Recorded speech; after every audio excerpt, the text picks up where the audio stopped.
Welcome back प्यारे बच्चों। और आज हमारी फिजिक्स की जीरो टू हीरो सीरीज की तीसरी क्लास होने वाली है।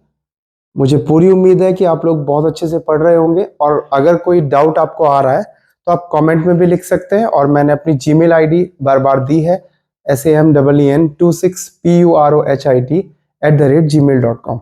बिल्कुल हेजिटेट ना करें, कोई प्रॉब्लम है आप भेजिए। ये वीडियोस आप लोगों के लिए ही बन रही है और मेरी कोशिश है कि हर एक बच्चे को फिजिक्स आने लगे, है ना। कोई दिक्कत वाली बात नहीं है। थोड़ा सा रिकॉल कर लेते हैं क्या कुछ लास्ट क्लास में मैंने आपको पढ़ाया था। अगर आपको ध्यान होगा तो लास्ट क्लास में मैंने आपको मैथमेटिकल टूल्स की जानकारी दी थी कि हमको कौन कौन से टूल्स यूज करने पड़ते हैं। जैसे आपने देखा था फर्स्ट क्लास में आपको थोड़ा सा इंट्रोडक्शन ट्रिगोनोमेट्री का दिया था। अभी उसको डिटेल में आगे दोबारा पढ़ेंगे। अभी सिर्फ मैंने आपको दिखाया था छोटा छोटा कैसे हम ट्रिगोनोमेट्री, हमको क्या कुछ आना चाहिए, यूज कैसे होगा। ये जैसे जैसे चैप्टर आगे बढ़ेगा हम फिजिक्स को आगे बढ़ाएंगे वैसे वैसे आपको और क्लियर होता जाएगा। देन नेक्स्ट आपको मैंने आपको बताया था कि काइनेमेटिक्स का यूज होता है, इक्वेशंस ऑफ मोशन का यूज होता है, उसको भी डिटेल में हम लोग स्टडी करेंगे। देन मैंने आपको बताया था कि ग्राफ्स का यूज हमको करना पड़ेगा, है ना। कुछ आपको बताया था कि भाई स्ट्रेट लाइन वाले ग्राफ किस तरीके के बनेंगे। क्वाड्रेटिक इक्वेशन से आपको समझाने की कोशिश करी थी कि कहीं पे आएगा तो उसका यूज कैसे करना है। नेक्स्ट मैंने आपको बताया था फंक्शंस के बारे में कि फिजिक्स में बहुत सारा मोमेंटम, काइनेटिक एनर्जी, ये वाला मैंने आपको एक एग्जांपल दिया था, फंक्शंस का बताया था और थोड़ा सा इनइक्वालिटी आपको समझाया था। याद आया? बढ़िया, ठीक है। अब आगे बढ़ते हैं और अभी रिवीजन में हमको क्या जानना है। तो देखो, एक हमको रिवीजन में समझना है, अभी रिवीजन ही हमारा चल रहा है और यूं कहूं तो ऐसा कुछ नहीं है, चल तो फिजिक्स ही रही है ना, चल तो हमारी फिजिक्स ही रही है। तो थोड़ा सा और देखते हैं रिवीजन में। हमको बेटा मोशन के बारे में जो हमने 9th में पढ़ा होता उसी को थोड़ा सा समझना है। किसके बारे में? मोशन के बारे में। अब जरा ध्यान कीजिए, आपने मोशन के बारे में क्या पढ़ा है आज से पहले? क्या आपने पढ़ रखा है मोशन के बारे में? या किसी भी ऑब्जेक्ट के मोशन को आप किस तरीके से डिफाइन कर पाएंगे? क्या कुछ समझाएंगे? बताइए, किसी भी ऑब्जेक्ट के मोशन को आप कैसे डिफाइन करते हैं? कैसे डिफाइन करते हैं? सर कोई चल रहा होता है तो हम कहते हैं मोशन में है। अच्छा, कोई चल रहा होता है तो हम कैसे कहते हैं? मोशन में। तो मान लीजिए फैन है आपके घर में, फैन ऑन कीजिए, फैन ऐसे ऐसे ऐसे, है ना। तो क्या फैन चल रहा होता है? तो आम आदमी बोलेगा हाँ सर फैन चल रहा होता है। तो मैं कहूंगा चल रहा होता है तो कहाँ जा रहा है? अच्छा, तो इसका मतलब फैन मोशन में नहीं है? नहीं, फैन मोशन में है पर चल तो नहीं रहा है। सही बात है, चल तो नहीं रहा है।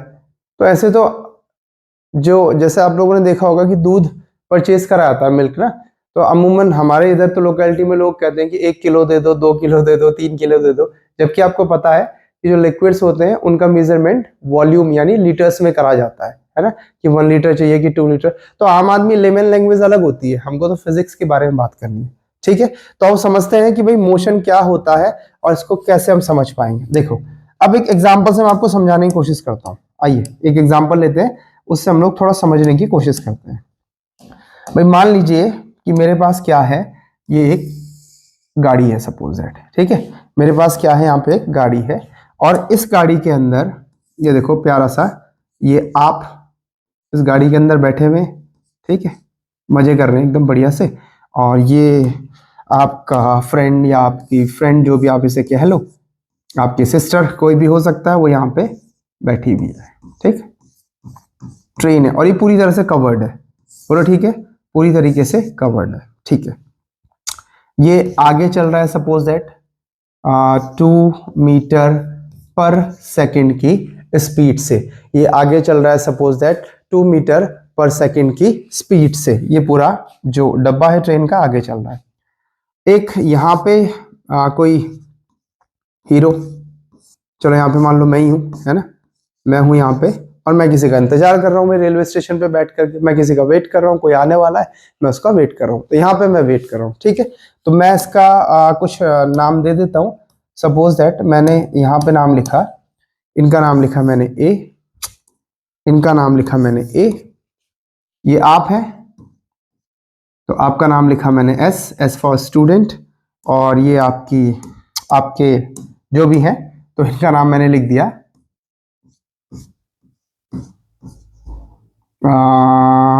बी, बी फॉर बालिका। ये हो गया स्टूडेंट, ये हो गई बी फॉर बालिका और ये हो गया मैं यानी समीन पुरोहित, ठीक है।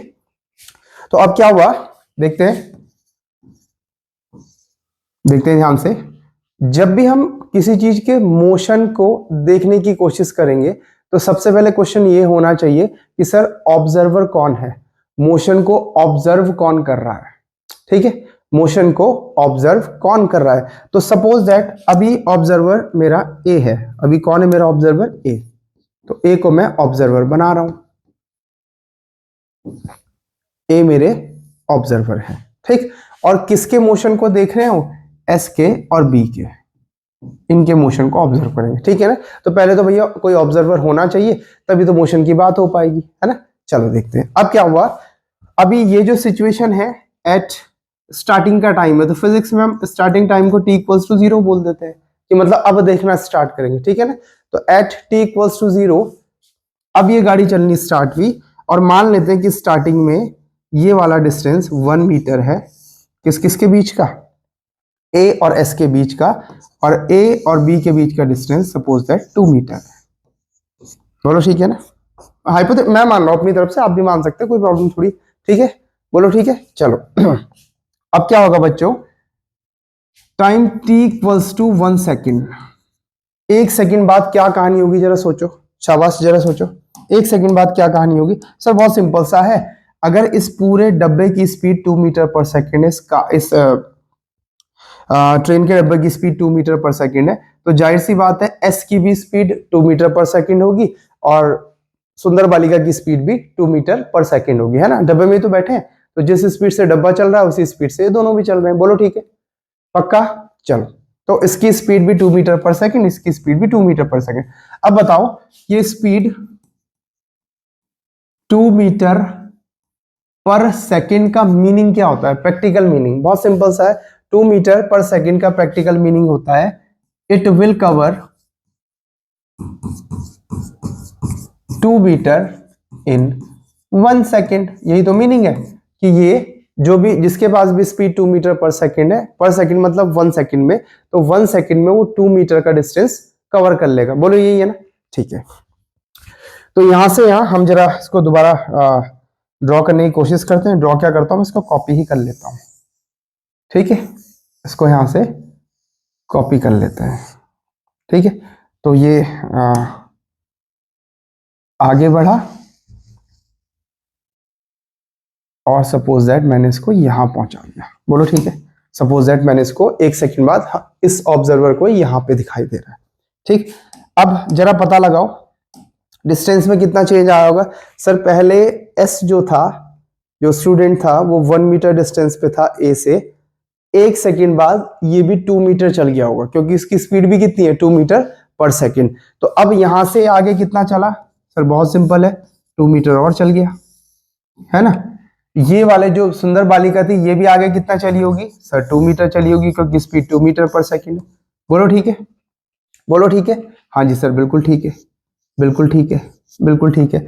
अब मैं एक काम और करता हूं, देखो ध्यान से सुनना मेरी बात, आपको मजा ही आ जाएगा, फिर आपको मोशन क्लियर ही हो जाएगा कि क्या कहना चाह रहे हैं। ये 2 मीटर आगे और चले गया। बोलो ठीक है। अच्छा, अब एक काम और करते हैं।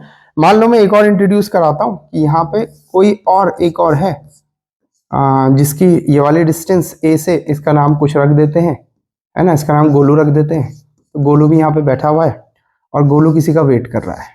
ठीक, गोलू किसी का वेट कर रहा है। तो गोलू ए से 0.5 मीटर की डिस्टेंस पे था, time t equals to 0 second पे, यानी जब हमने देखना स्टार्ट करा। और गोलू कहीं नहीं जा रहा है, गोलू रेस्ट पे है, गोलू बैठा हुआ है अपना, आराम से चिल मार रहा है ना बैठ करके।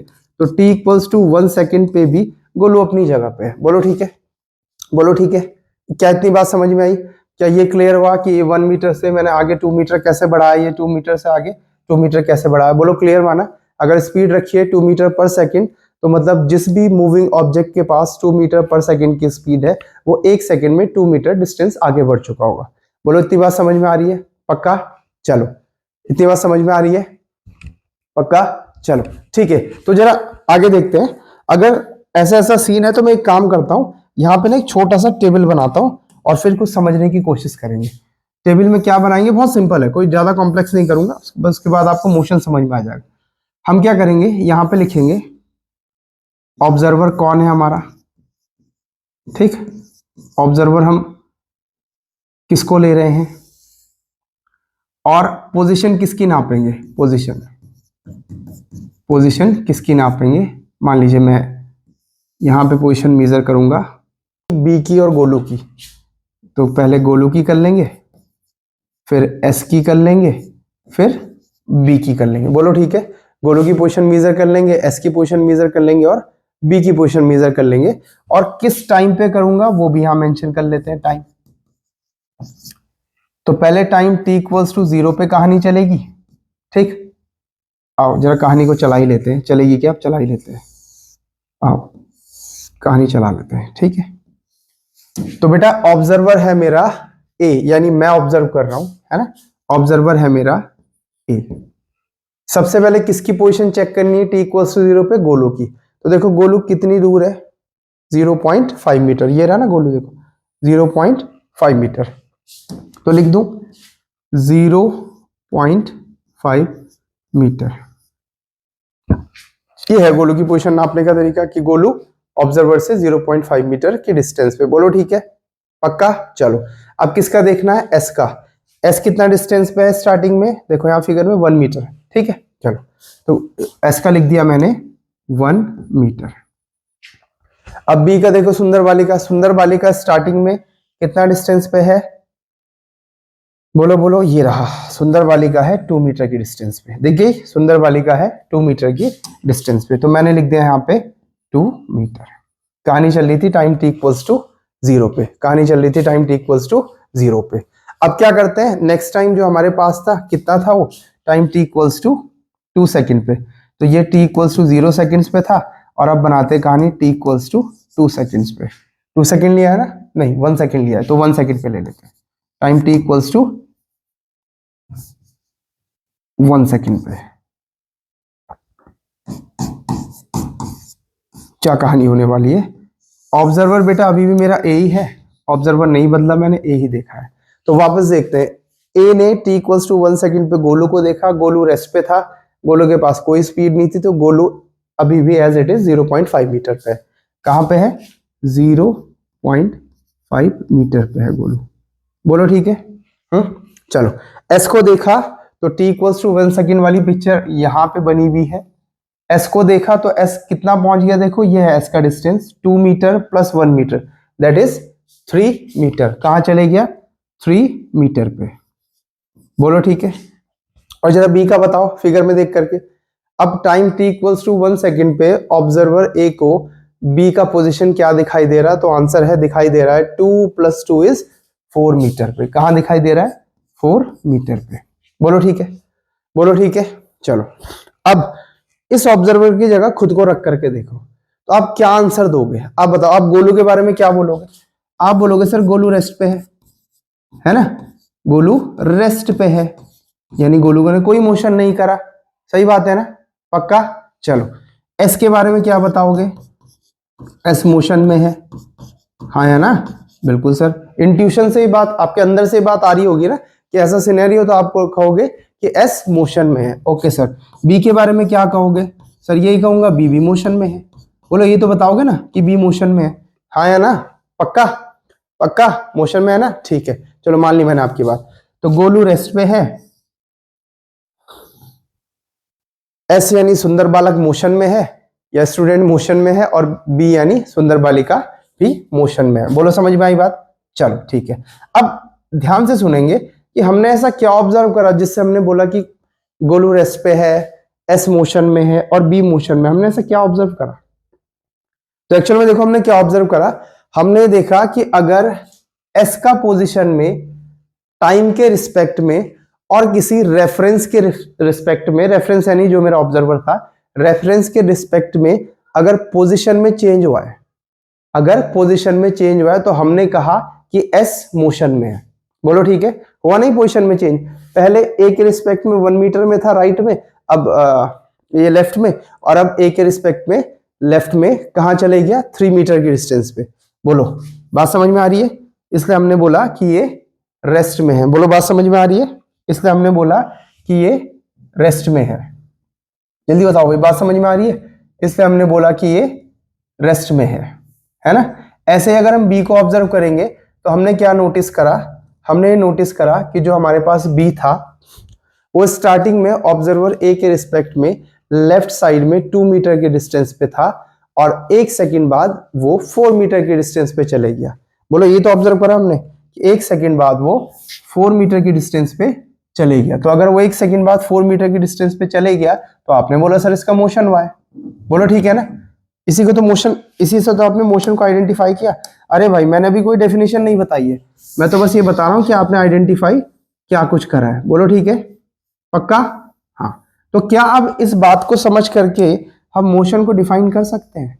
अब तो मेरे ख्याल से आपके लिए सिंपल होना चाहिए। बताइए क्या आप इस सीन को देख करके मोशन को डिफाइन कर सकते हैं? कर सकते हैं कि नहीं कर सकते? बताइए, कर सकते हैं ना? क्या बोलेंगे? When position of an object changes with time with respect to a reference point then the object is said to be in motion. देखो यही तो हुआ, when position of s changes with time, time कैसे change करा हमने? 0 second से 1 second with respect to a reference point, और reference point हमने ए को ले रखा है, सब कुछ ए के रिस्पेक्ट में नापा जा रहा है या ए अपने रिस्पेक्ट में नाप रहा है एक ऑब्जर्वर, है ना? तो यही मोशन की डेफिनेशन हो गई। देखो कितना सिंपल है यार, कोई बहुत टफ थोड़ी है ना? कितना सिंपल है, बहुत टफ थोड़ी है, बहुत आसान सी डेफिनेशन है। और डेफिनेशन को लिख लेते हैं। when position of an object changes, position में चेंज आना चाहिए विद रिस्पेक्ट टू टाइम। भाई टाइम तो चाहिए ना, बिना टाइम के तो क्या बताऊंगा मैं, है ना? With respect to time and a reference point, ये लिख लीजिए, ज्यादा बेटर है ना? ठीक है। So when position of an object changes with respect to time and a reference point then the body is said to be in motion, then the body is said to be in motion, then the body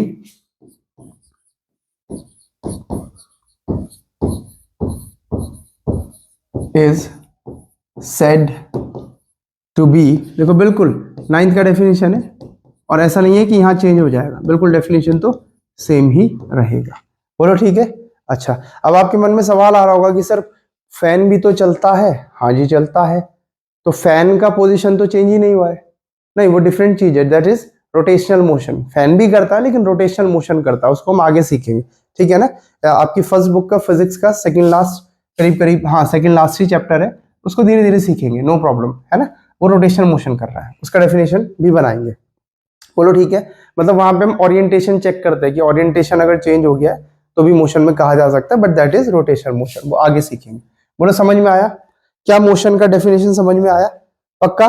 चलो अब एक चीज हमको और समझनी है बेटा, छोटी सी चीज है कि सर इतना बोल तो दिया कि किसी ऑब्जेक्ट की पोजीशन में चेंज किसी ऑब्जेक्ट की पोजीशन में अगर चेंज हो रहा है टाइम के रिस्पेक्ट में, तो फिर हम कहते, और किसी रेफरेंस पॉइंट के रिस्पेक्ट में, तो हम कहते हैं कि ये ऑब्जेक्ट क्या कर रहा है? मोशन कर रहा है। बोलो ठीक है ना? यही कहते हैं कि ये ऑब्जेक्ट मोशन में है। अब सवाल ये है कि पोजीशन में चेंज को नापने के लिए या पोजीशन में चेंज को नापने के लिए पहले पोजीशन मेजर करनी पड़ेगी, और पोजीशन को कैसे कैसे मेजर करेंगे? तो क्या तरीका है पोजीशन मेजर करने का? ठीक, जैसे मैं कहूंगा आपको किसी चीज का एरिया मेजर करना है, फॉर एग्जांपल मैं कहूंगा ये एक शेप बनाया मैंने, सपोज दैट रेक्टेंगुलर, और मैं कहूंगा इसका एरिया मेजर करना है, तो आपके दिमाग में क्या आएगा?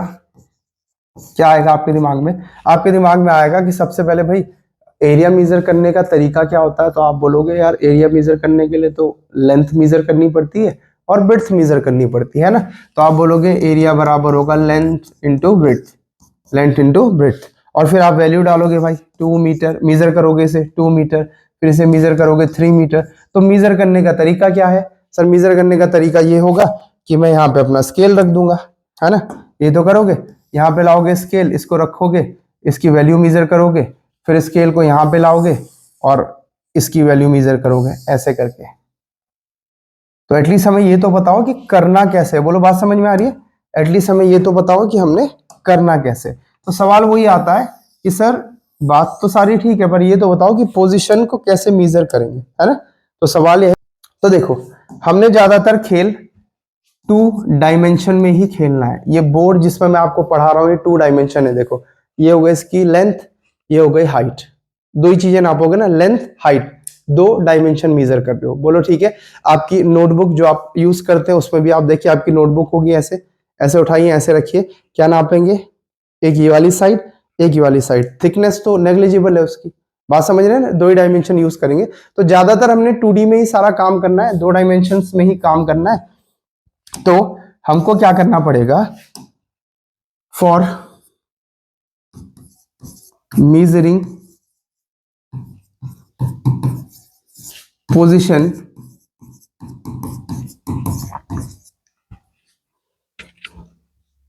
for measuring position to coordinate system। अगर 3 डायमेंशन में करेंगे तो 3 कोऑर्डिनेट सिस्टम का यूज करेंगे, बट आपको ज्यादातर 2 डायमेंशन में ही सॉल्व करना है। सिस्टम या सिस्टम्स इज आर रिक्वायरमेंट। तो 2 डायमेंशन के सिस्टम की हमको 2 डायमेंशन वाले या 2 कोऑर्डिनेट सिस्टम की हमको जरूरत पड़ेगी अगर हमको पोजीशन को मेजर करना है। बोलो ठीक है। पोजीशन को मेजर करना है तो 2 डायमेंशन वाले सिस्टम की, 2 कोऑर्डिनेट वाले सिस्टम की जरूरत पड़ेगी। अब सर ये कौन कौन से होते हैं, देखो इसमें से एक तो आपने क्लास 10th में पढ़ा है जिसे हम कहते हैं कार्टेशियन प्लेन। कार्टेशियन प्लेन, बोलो ठीक है। एक तो होगा कार्टेशियन प्लेन, दूसरा बेटा हम नया सीखेंगे that is called polar plane. और आप देखेंगे कि धीरे धीरे आगे जाकर के हमारी ज्यादा डिपेंडेंसी जो है वो पोलर प्लेन में हमारी बन जाएगी। और इसी पोलर प्लेन को समझाते हुए मैं आपको वापस जो हमने पंडित बद्री प्रसाद हर बोले सीखा था दिखाऊंगा कि उसका यूज कैसे होने वाला है। बोलो ठीक है। तो बताऊं क्या, कार्टेशियन प्लेन तो शायद आपको याद आ भी रहा होगा, आ रहा है ना। चलो देखते हैं कैसा होता है कार्टेशियन प्लेन। कार्टेशियन प्लेन में पोजीशन नापने के लिए हम जो कोऑर्डिनेट यूज करते हैं वो एब्सिसर ऑर्डिनेट होते हैं, यानी जिसे आप एक्स कोऑर्डिनेट और वाई कोऑर्डिनेट बोलते हो। ठीक है। कैसा होता है दिखने में कार्टेशियन प्लेन, आओ समझते हैं किस तरीके का होता है कार्टेशियन प्लेन।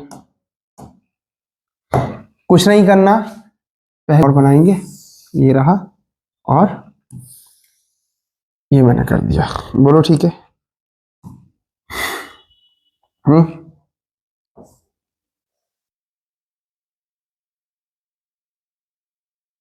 ठीक, बोलो ठीक है भाई, क्या ये बात समझ में आ रही है। कुछ नहीं करा मैंने, 2 लाइनें बना ली परपेंडिकुलर, 2 लाइनें बना ली परपेंडिकुलर।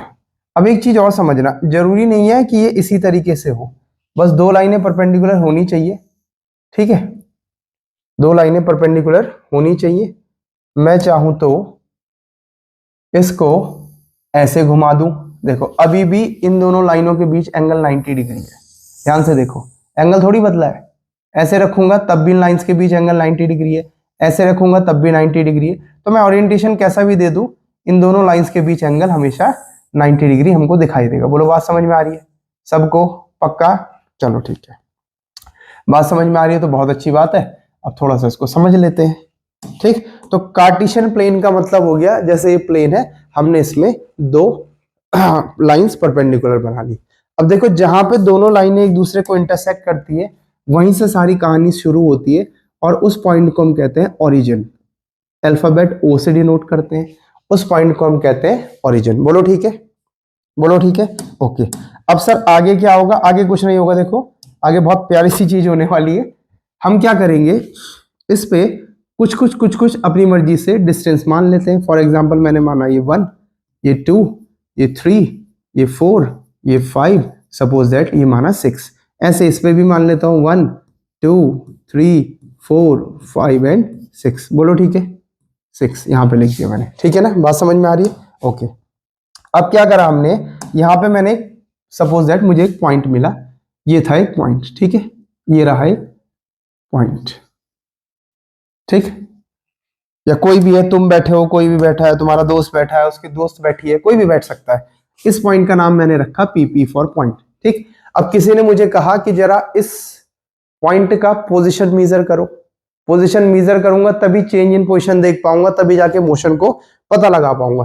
तो मैंने क्या करना है इसका पोजीशन मेजर करने के लिए, इस पॉइंट से देखो, इस एक्सिस का नाम हमने रखा एक्स जो कि हॉरिजॉन्टल के अलोंग है, और जो वर्टिकल के अलोंग है खड़ी वाली एक्सिस उसका नाम हमने रखा वाई। बोलो ठीक है।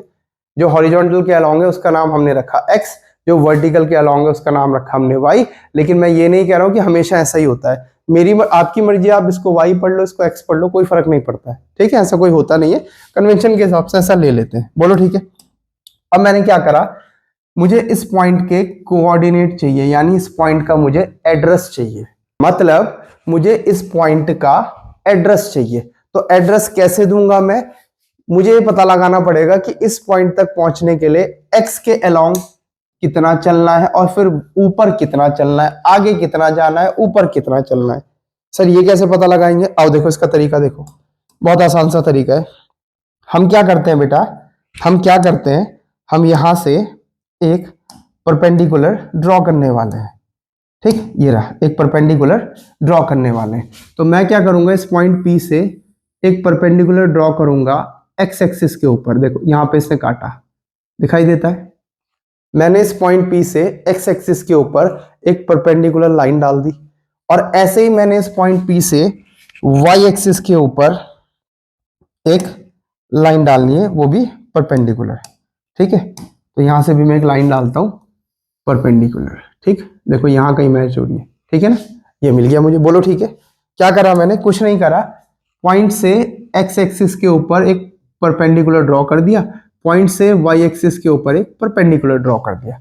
अब मैंने मार्क चेक करना है कितना है। देखो ये था 0 के बाद 1 2 3 4 5 6।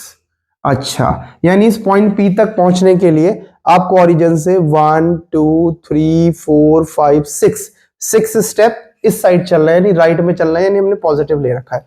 तो इसका एक्स कोऑर्डिनेट हो जाएगा बेटा 6, और वाई देखो अब ऊपर कितना जाना है, ऊपर कितना जाना है यहां से पता चल जाएगा 1 2 3 4 5। बोलो ठीक है, 1 2 3 4 5। अरे इधर ही चल रहे यार, ये देख 1 2 3 4 और ये देख 5। अब दिख गया कितना जाना है, 5। तो इसके कोऑर्डिनेट हो गए 6, 5, और ये हमको इसका एड्रेस बता रहे हैं। क्या बता रहे हैं, एड्रेस बता रहे हैं। ADDRESS हमको इसका एड्रेस बता रहे हैं। बोलो बात समझ में आई, बात समझ में आई। तो ये हमने कार्टेशियन प्लेन में समझाया क्योंकि हमने एक्स और वाई का इस्तेमाल किया। बोलो समझ में आया, पक्का समझ में आया, पक्का। चलो बहुत बढ़िया। अगर समझ में आया है तो जरा एक चीज का मुझे आंसर और पता चला कैसे करके एक्स कोऑर्डिनेट और वाई कोऑर्डिनेट अपन ढूंढ सकते हैं। अब तो चल ही गया होगा यार, अभी भी नहीं चला। बोलो ठीक है ना। इस तरीके से हम लोग किसी भी पॉइंट का एड्रेस या लोकेशन एक्स वाई प्लेन में डिनोट करते हैं, यानी पोजीशन बता सकते हैं। तो किसी ने पूछा मुझसे पोजीशन क्या है, तो मैंने बोला position of P is at 6,5। ये है P की पोजीशन। बोलो ठीक है, पक्का। चलो अब मैं अगर आपको एक और पॉइंट दूं तो आपको उसकी पोजीशन बतानी है इस प्लेन के हिसाब से। पोजीशन ऑफ Q को मेजर करो इज एट, और यहां आप फिल करेंगे, और Q को मैंने बना दिया, ये रहा Q। ठीक है, ये रहा मैंने Q बना दिया। सबसे पहले क्या करेंगे सर, कुछ नहीं करेंगे, इससे परपेंडिकुलर ड्रॉ कर लेंगे। आओ कर लेते हैं। तो ये मैंने Q से मारा परपेंडिकुलर एक्स एक्सिस के ऊपर, मिला 4 पे, यानी इसका एक्स कोऑर्डिनेट हो गया बेटा 4, कॉमा। अब वाई कोऑर्डिनेट लिखना है, तो सर वाई कोऑर्डिनेट के लिए क्या करेंगे, कुछ नहीं करेंगे, वाई कोऑर्डिनेट निकालने के लिए वाई पे परपेंडिकुलर ड्रॉ कर देंगे। कितने पे आया देखो 1 2 3, 1 2 3 आ गया इसका कोऑर्डिनेट 4,3। बोलो समझ में आया, इसका कोऑर्डिनेट आ गया 4,3 पे। बस ऐसे बना लेते हैं हम पोजीशन, ऐसे देख लेते हैं। बोलो आया समझ में, पक्का पक्का पक्का। चलो ठीक है, इस तरीके से आप पोजीशन को मेजर कर सकते हो। कार्टेशियन प्लेन पढ़ा पल्ले, पक्का। चलो ठीक है, अब क्या करना है सर, अब दूसरा प्लेन देखते हैं, that is polar plane, that is polar plane. Polar plane में समझना है ये पोलर प्लेन क्या होता है। फिजिक्स में दोनों का यूज होता है, कहीं कार्टेशियन करते हैं, कहीं पोलर प्लेन का यूज करते हैं, ठीक है। पर पहले समझ लो कि होता क्या है, उसके बाद सारा सीन समझ में आ जाएगा, बड़े प्यार से आ जाएगा। देखो पोलर प्लेन में भी क्या करते हैं, वापस अपन दो एक्सिस बनाते हैं, है ना। वापस हम लोग क्या करते हैं, दो एक्सिस बना लेते हैं। एक्सिस तो यहाँ भी दो ही बनेगी क्योंकि आप काम दो डायमेंशन में कर रहे हो। इनका नाम है टू कोऑर्डिनेट सिस्टम, इनका नाम है टू कोऑर्डिनेट सिस्टम। तो काम तो भैया अभी भी आपको दो डायमेंशन में करना पड़ेगा। बोलो ठीक है, दो डायमेंशन में हम लोग काम कर रहे हैं। क्या ये बात समझ में आ रही है? चलो बढ़िया। अब सर क्या करना है, वापस देखो। अब मान लो फिर से मेरे पास कोई पॉइंट आया, सपोज दैट P, वो यहां पे है। कहां पे है? पॉइंट P ये रहा मेरा। बोलो ठीक है, पॉइंट P ये रहा मेरा। तो अब की बार एक्स और वाई का सीन नहीं करना है। अब की बार क्या करना है सर, देखो बताता हूं। अब की बार हम कैसे मेजर करेंगे, हम क्या करेंगे, एक लाइन ड्रॉ करेंगे, एक लाइन ड्रॉ करेंगे। कहां से?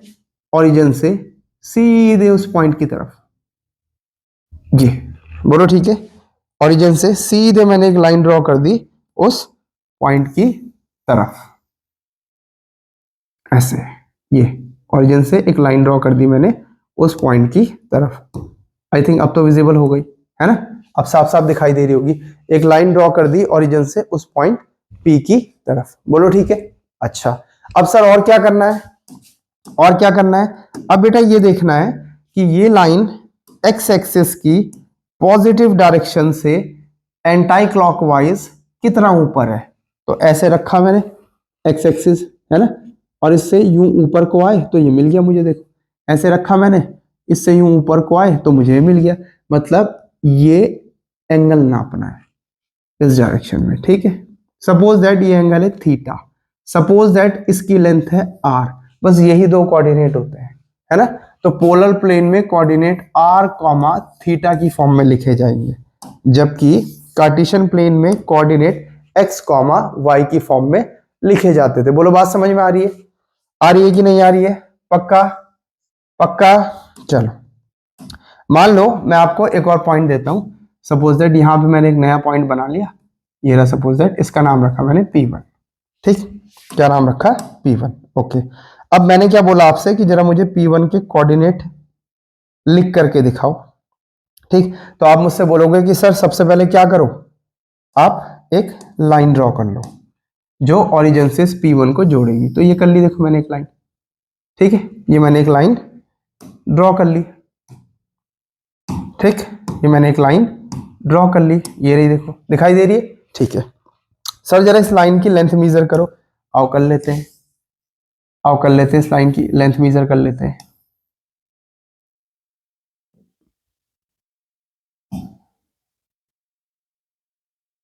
देखो दिख रहा है कितना आ रहा है? 8। कितना हो रहा है देखो? 8, करीब करीब 8 है, दिख रहा है ना, करीब करीब 8 आ गया, ठीक है। तो इस पॉइंट का R कितना हो गया बेटा? R इक्वल्स टू हो गया 8। बोलो ठीक है, बोलो ठीक है। अच्छा अब सर और क्या करना है? इसका ये एंगल मुझे मेजर करना है, ठीक। इसका ये एंगल मुझे मेजर करना है, वो हो जाएगा मेरे लिए थीटा, ठीक। तो मैं प्रोट्रैक्टर लेके आ गया, मैंने यहां सेट करा,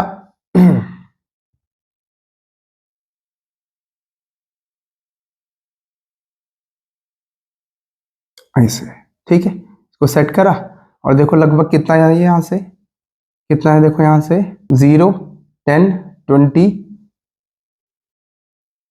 करीब करीब 24 डिग्री, सही है ना, करीब करीब 24 डिग्री, करीब करीब 24 डिग्री एंटी क्लॉकवाइज, ठीक है। दिख रहा है? तो लिख दूं यहाँ पे। तो थीटा कितना हो गया इसका? इसका थीटा कितना हो गया? इसका थीटा हो गया 24 डिग्री। सो कोऑर्डिनेट ऑफ किसके? P1 के हो गए 8, 24 डिग्री, ठीक है। रेडियन में भी यूज कर सकते हैं, बाद में करेंगे, अभी रेडियन वीडियो में मैं जा नहीं रहा हूं। बोलो ठीक है ना। तो बस इस तरीके से हम ने दो तरह के प्लेनों को समझ लिया। बोलो क्लियर है? पक्का? पक्का। अब इसमें मैं कोई सवाल दे ही नहीं रहा हूं, ये तो जैसे हम यूज करेंगे तो आप वैसे आपको समझ में आना चाहिए। ठीक है, समझ में आई? पक्का? ठीक। अब सर क्या किसी एक पॉइंट का कोई ऐसा रिलेशन बन सकता है कि जैसे अगर हमको कार्टेशियन में दिया हो तो हमसे बोले कि थीटा में इसकी आर थीटा में इसकी वैल्यू निकालो, बन सकता है क्या? मतलब कार्टेशियन प्लेन में उसके कोऑर्डिनेट एक्स वाई दे रखे हैं, हमसे बोलेगा भाई इसको पोलर प्लेन में कन्वर्ट करो, पोलर प्लेन में दे रखे हमको बोलेगा इसको कार्टेशियन में कन्वर्ट करो। तो जी बिल्कुल हो सकता है, कोई टेंशन वाली बात नहीं है, आओ करके देख लेते हैं। बिल्कुल हो सकता है, कोई टेंशन वाली बात नहीं है, उसी को सीखना है हमने, है ना। आगे डेरिवेशन में बहुत काम आएगा ये आपके, है ना, यकीन मानो डेरिवेशंस में बहुत काम आने वाला है। तो फिर से बनाता हूं मैं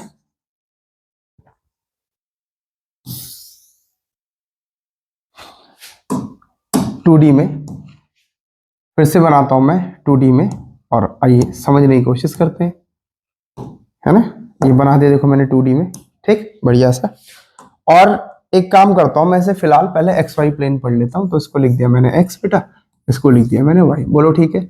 यहाँ पे मैंने एक पॉइंट रखा P, और ये इसका x हो गया और ये इसका y हो गया, ये इसका x हो गया।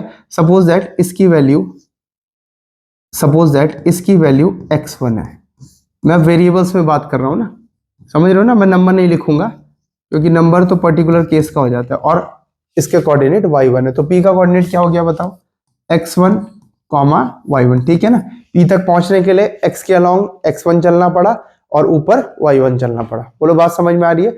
P तक पहुंचने के लिए x के अलोंग x1 चलना पड़ा और y एक्सिस के यानी ऊपर के अलोंग, ये फिलहाल तो वर्टिकल दिखाई दे रहा होगा, हमको y1 चलना पड़ा। बोलो ठीक है। अच्छा, अब सर इसी का r और थीटा का रिलेशन बनाइए। तो इसके कोऑर्डिनेट हो गए इन, फर्स्ट मैं लिख रहा हूं कार्टेशियन प्लेन। कार्टेशियन प्लेन में क्या होगा इसके कोऑर्डिनेट? सर x1, y1, ठीक है। ओरिजिन के कोऑर्डिनेट तो आपको पता ही है 0, 0 होते हैं, क्योंकि ना तो आप इसके लिए x में कहीं जाओगे ना y में कहीं जाओगे। सो कॉमन सी बात है, coordinate of origin are, coordinates of origin are 0, 0। चलो वापस आते हैं। तो अब करना क्या है सर, इस पॉइंट P को आपको इसके कोऑर्डिनेट लिखने हैं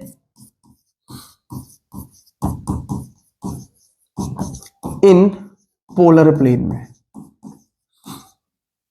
पोलर प्लेन में, यानी r और थीटा के टर्म में लिखने हैं। लेकिन प्रॉब्लम यह है कि इस r और थीटा को एक्स वाई की फॉर्म में आंसर देना। बोलो ठीक है, चलाओ करते हैं। तो सबसे पहले क्या बताया था कि जब हम किसी पॉइंट के कोऑर्डिनेट पोलर प्लेन में लिखते हैं तो आपको कुछ बहुत बड़ा काम नहीं करना है, आपको ओरिजिन से एक लाइन ड्रॉ कर देनी है जो उस पॉइंट P को पकड़ेगी।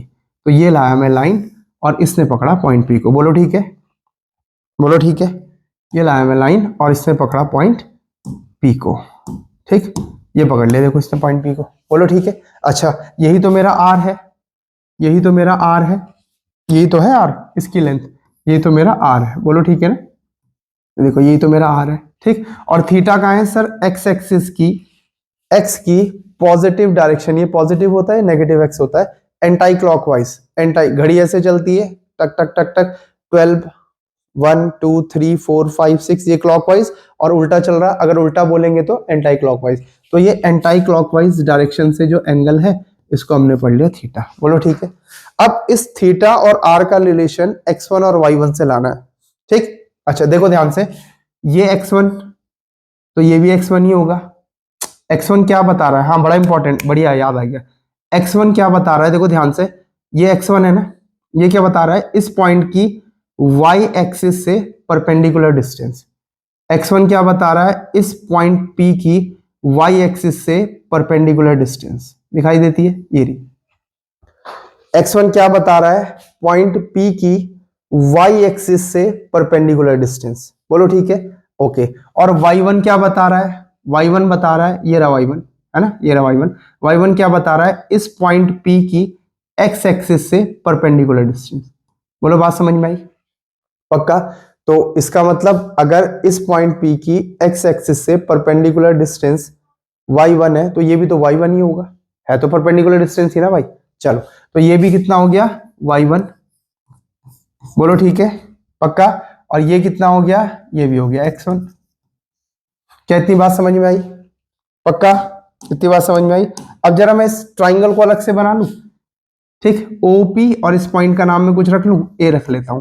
तो मैं ट्राइंगल ओ पी और ए को अलग से ड्रॉ कर लेता हूं, यहां पे अलग से ड्रॉ कर लेता हूं, देखो, ठीक है, देखो दिख रहा है, ओ पी ए को मैंने अलग से ड्रॉ कर लिया। बोलो कोई दिक्कत? नहीं दिख रहा है? अब दिखेगा, देखो, अब तो दिख ही जाएगा। देखो ओ पी दिखाई देता है और नीचे ए दिखाई देता है। जरा लिखो वैल्यू ये कितनी थी? सर ये x1 था, हाँ जी। सर ये कितना था? y1, हाँ जी, है ना। और ये क्या था? r, और ये एंगल था थीटा। अब जरा ट्रिगोनोमेट्री का यूज करो, जरा ट्रिगोनोमेट्री का। मुझे बताओ, मुझे r का और x1 का रिलेशन लाना है। r क्या है इस ट्राइंगल का? हाइपोटेन्यूज, राइट एंगल ट्राइंगल है, देखो। और x1 क्या है इस थीटा के रिस्पेक्ट में? बेस। x1 क्या है इस थीटा के रिस्पेक्ट में? बेस। तो क्या मैं cos थीटा बना सकता हूं? बिल्कुल बना सकता हूं।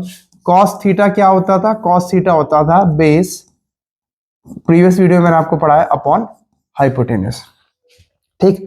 तो cos थीटा इस ट्राइंगल के लिए कितना हो जाएगा भाई? बेस की जगह कितना है इसका? सर x1, अपॉन हाइपोटेन्यूज की जगह r। बोलो ठीक है, बेस की जगह कितना है? x1, हाइपोटेन्यूज की जगह r। तो क्रॉस मल्टीप्लाई करवाएंगे तो x1 बराबर कितना आएगा? r cos theta. बोलो दिखा दिया? बोलो दिखाई दिया? ओके सर, अगर मैं साइन थीटा निकालूं, साइन थीटा क्या होता है? Equal upon hypotenuse, opposite upon hypotenuse, यानी वो हो जाएगा y1 अपॉन r। देखो ये तो होगा साइन थीटा बराबर opposite upon hypotenuse, y1 upon r। इसका मतलब सर इधर लिख लेते हैं, x1 आया r cos थीटा और y1 बनेगा क्रॉस मल्टीप्लाई करके r sin थीटा। बोलो ठीक है? बोलो ठीक है? पक्का? पक्का? अच्छा, अब एक और चीज बताओ, क्या मैं इसमें पाइथागोरस थ्योरम नहीं लगा सकता हूं? सर बिल्कुल लगा सकते हो, तो लगा लो ना। क्या थी Pythagoras theorem? Hypotenuse square is equals to perpendicular square plus base square. ये तो मैथमेटिकल स्टेटमेंट है, कोई बात नहीं। So hypotenuse square is equals to perpendicular square plus base square. Hypotenuse कितना है? r का स्क्वायर, परपेंडिकुलर कितना है? y1 का स्क्वायर, प्लस बेस कितना है? x1 का स्क्वायर। बोलो ठीक है? पक्का? पक्का? अच्छा, तो यानी अगर मैं आपको बोल दूं कि x1 की वैल्यू सपोज दैट 4 है और y1 की वैल्यू 3 है, तो क्या अब आप मुझे r और थीटा निकाल के बता सकते हैं? बता सकते हैं, बिल्कुल बता सकते हो। तो देखो r कितना हो जाएगा? r square will be, y1 कितना बताया मैंने? 3 का स्क्वायर प्लस 4 का स्क्वायर। ये तो पाइथागोरियन ट्रिपलेट है, अब तक आपको याद भी हो गया होगा। 3 का स्क्वायर 9, 4 का 16, 16 plus 9 is 25। That means r की वैल्यू आएगी प्लस माइनस 5। सर प्लस और माइनस दोनों लेंगे? नहीं नहीं बेटा, देख तो लो कि निकाल क्या रहे हो। r क्या है? लेंथ। लेंथ, तो लेंथ तो नेगेटिव हो नहीं सकती, तो हम माइनस को हटा देंगे। बोलो बात समझ में आई? पक्का? पक्का? चलो, तो r आ गया प्लस 5। अब सर थीटा कैसे निकालेंगे? थीटा कैसे निकालेंगे? कैसे? आओ देखो कैसे निकालेंगे, जरा ध्यान दो। मुझे थीटा चाहिए, हाँ जी। और एक काम करो, अगर मैं इक्वेशन 2 और इक्वेशन 1 को डिवाइड कर दूं, यानी मैं कर दूं बाय 2 अपॉन 1, तो जरा करके देखो क्या बनेगा। सुंदर सा एक्सप्रेशन, यही तो होगा डिवाइड। लेफ्ट से लेफ्ट टर्म डिवाइड होगा, राइट से राइट टर्म डिवाइड होगा। यहां देखो r से r कैंसिल, क्या बचा? Sine theta upon cos theta, that is tan theta. Sine theta upon cos theta, that is tan theta. That will be y1 upon x1। बोलो ठीक है? पक्का? अब जरा वैल्यू रखो, वैल्यू रखो। तो टेन थीटा कितना हो जाएगा बेटा? y1 मीन्स 3 अपॉन 4, ये आएगा। लेकिन सर मुझे तो थीटा निकालना है, तो आपको यही तो बताना है कि 10 में किस थीटा पे 3/4 होती है। मैंने आपको बताया था एक स्पेशल टाइप का ट्राइंगल, अगर आपको ध्यान आ रहा होगा। मैंने बोला था अगर ये 37 डिग्री है तो ये साइड 3 हो जाती है, ये 4 और ये 5, और ये एंगल फिर बचा 53 डिग्री और ये 90 डिग्री। याद आ रहा है? पक्का? तो देखो हमारा क्या आंसर आया 3/4। चेक करो, अगर मैं tan 37 डिग्री को यहाँ कैलकुलेट करूं इस ट्राइंगल में, तो tan थीटा क्या होता था, अपोजिट अपॉन बेस या परपेंडिकुलर अपॉन बेस। तो 37 के लिए परपेंडिकुलर है 3 और बेस एरिया 4। अच्छा, यानी अगर tan थीटा इक्वल्स टू 3/4 है तो थीटा की वैल्यू 37 डिग्री होगी। अब आया समझ में? So theta is equals to 37 degree. तो देखो कर तो दिया हमने, खेल खत्म नहीं करा क्या, निकाल तो दिया। 4,3 थे पोलर प्लेन में कोऑर्डिनेट, 4,3 थे, 4,3 थे तो सॉरी कार्टेशियन प्लेन में कोऑर्डिनेट 4,3 थे, तो पोलर प्लेन में कोऑर्डिनेट आर कितना आया था, ये था 5,37 डिग्री आ गया।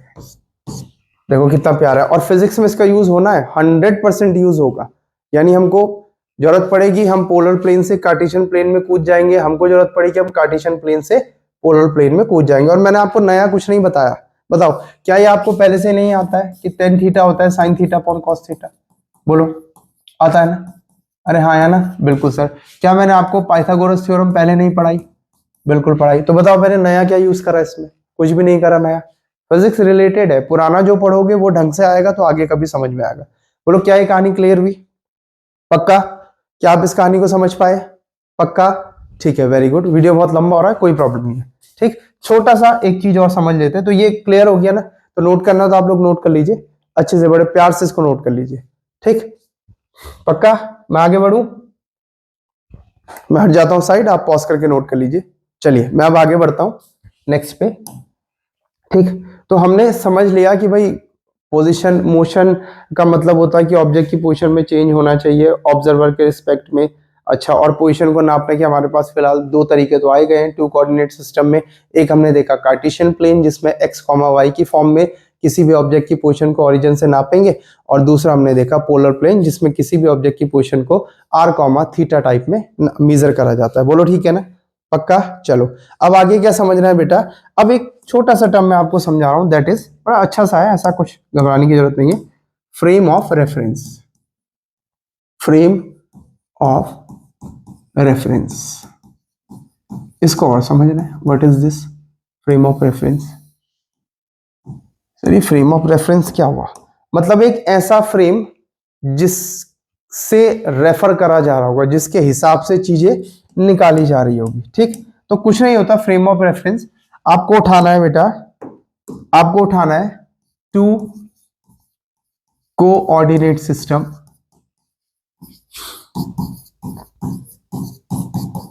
और उसके साथ क्लॉक यानी टाइम को मेंशन कर देना है,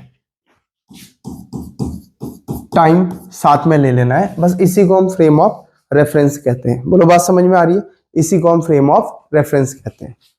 तो हम फ्रेम ऑफ रेफरेंस कहते हैं। मतलब चाहे मैं एक्स वाई प्लेन उठा लूं, टू कोऑर्डिनेट सिस्टम, 3 भी हो सकता है, कोई प्रॉब्लम नहीं है, आगे सीखेंगे। और इसमें हम एक क्लॉक एज्यूम कर लें। ठीक, एक क्लॉक को एज्यूम कर लें, बस यही है reference frame. Sir reference frame की जरूरत पड़ेगी क्यों? अरे भाई किसी ऑब्जेक्ट की पोजीशन में होने वाले चेंज को मेजर करने के लिए टू कोऑर्डिनेट सिस्टम चाहिए कि नहीं चाहिए? अभी तो बताया था। हाँ, अब कब तक उसका मोशन ऑब्जर्व करेंगे? क्या पूरी जिंदगी बैठे रहेंगे? नहीं, टाइम की बात भी तो होनी चाहिए कि 10 सेकंड में चेक करो, 15 सेकंड में चेक करो, 1 घंटे में चेक करो। होप सो कि अब ये क्लियर हो गया होगा, है ना?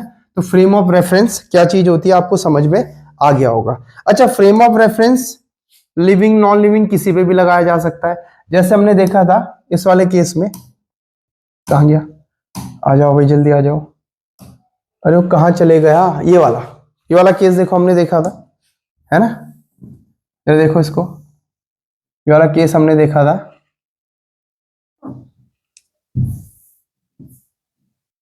ये देखो, ये वाला केस हमने देखा था। किसको बनाया था? रेफरेंस एक्चुअल में मैंने ए पे लिया था, क्योंकि ए ऑब्जर्वर था, तो ए पे मैंने रेफरेंस ले लिया था। देखो, है ना? उस समय उसमें मैंने नाम नहीं बताया आपको, अब बता रहा हूं। तो ए पे ए के हिसाब से सब कुछ मेजर कर रहे थे, तो ए के हिसाब से ये हमने एक्स एक्सिस बना ली थी, ये वाई एक्सिस बना ली थी, और अगर जेड की जरूरत पड़ती तो ऐसे बाहर को जेड एक्सिस में एज्यूम कर सकता था। बोलो ठीक है? और टाइमिंग भी नोट कर रहे थे, तो यहाँ मैंने क्लॉक भी लगा दी। बनाते नहीं है ड्राइंग में, सिर्फ समझा रहा हूं आपको। ठीक है? तो बिना रेफरेंस फ्रेम के और बिना टाइम के हम लोग पोजीशन को मेजर नहीं कर सकते हैं। बोलो ठीक है? पक्का? पक्का? समझ में आ गया? पक्का? चलो एक चीज मुझे और बताओ, आपके लिए मैं क्वेश्चन छोड़ करके जा रहा हूं कि क्या जो मोशन होता है वो फ्रेम पे डिपेंड करता है, मतलब वो ऑब्जर्वर पे डिपेंड करता है, मतलब क्या ऐसा होना पॉसिबल है? ये आपके लिए क्वेश्चन है, क्या बेटा ऐसा होना पॉसिबल है कि कोई एक ऑब्जेक्ट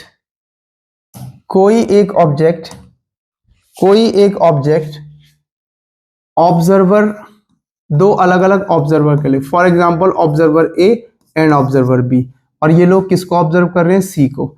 ऑब्जर्वर ए के लिए ये रेस्ट पे हो और ऑब्जर्वर बी के लिए ये मोशन में हो। क्या ऐसा हो सकता है? क्या ऐसा हो सकता है कि ऑब्जर्वर ए के लिए ये रेस्ट में हो सी, और उसी टाइम पे ऑब्जर्वर बी के लिए वो मोशन में हो? टाइम सेम रहेगा, सेम टाइम पे ऑब्जर्व करना है, ठीक।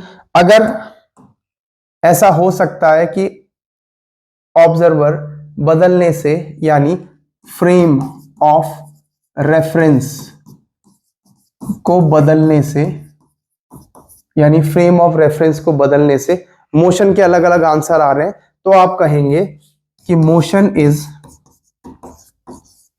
फ्रेम डिपेंडेंट, कि फ्रेम पे डिपेंड करता है सर मोशन, फ्रेम डिपेंडेंट। और अगर नहीं हो सकता पॉसिबल तो आप कहेंगे मोशन इज फ्रेम इंडिपेंडेंट, तब आप कहेंगे मोशन इज फ्रेम इंडिपेंडेंट। अब मैं इसका आपको एग्जांपल थोड़ा सा हिंट देके जा रहा हूं। आप कभी गए, जैसे आप गाड़ी में चल रहे होंगे, आपने विंडो से बाहर की तरफ देखा, गर्दन मत निकालना बाहर, है ना, व्हीकल से नहीं निकालते, आपने बाहर की तरफ देखा तो आपको दिखाई दे रहा है कि पेड़ तो पीछे के लिए भाग रहे, दौड़ दौड़ ऐसे पेड़ पीछे के लिए दौड़ रहे हैं, और उसी टाइम कोई आदमी ग्राउंड में खड़ा है तो उसको पेड़ खड़े हुए दिखाई दे रहे हैं, उसके लिए थोड़ी दौड़ रहे हैं पेड़, पेड़ आपके लिए दौड़ रहे हैं, क्योंकि आप गाड़ी के अंदर बैठे हो, आपको पेड़ पीछे भागते हुए नजर आ रहे हैं, है ना। रीजन क्या है वो हम आगे समझेंगे, बट ऐसा होता है ना, होता है ना। तो बस अब दिमाग लगा लेना और इसका आंसर कमेंट में लिख देना कि आपको क्या लगता है, मोशन फ्रेम डिपेंडेंट होता है कि मोशन फ्रेम इंडिपेंडेंट होता है, ठीक है। तो होमवर्क के नाम पे आज का आपका यही है कि मोशन फ्रेम डिपेंडेंट होता है या मोशन फ्रेम इंडिपेंडेंट होता है, ठीक। बस इतने से का आंसर लिखना आपने, बोलो ठीक है। और चीटिंग मत करना, गूगल कर लेंगे तो आएगा कुछ नहीं बेटा, एग्जाम में गूगल थोड़ी रहेगा आपके साथ, रहेगा क्या? नहीं रहेगा ना, ठीक है। चलिए, तो आज की क्लास को यहीं कंप्लीट करते हैं, और पढ़ते रहिए, मजा करिए, फिजिक्स का टेंशन छोड़ दीजिए, बस इसमें मेहनत करिए, नंबर भी आएंगे, सब कुछ आएगा, सारे एग्जाम क्वालिफाई होंगे, बस मेहनत करते रहिए। Till then have a good day, good bye, Jai Hind.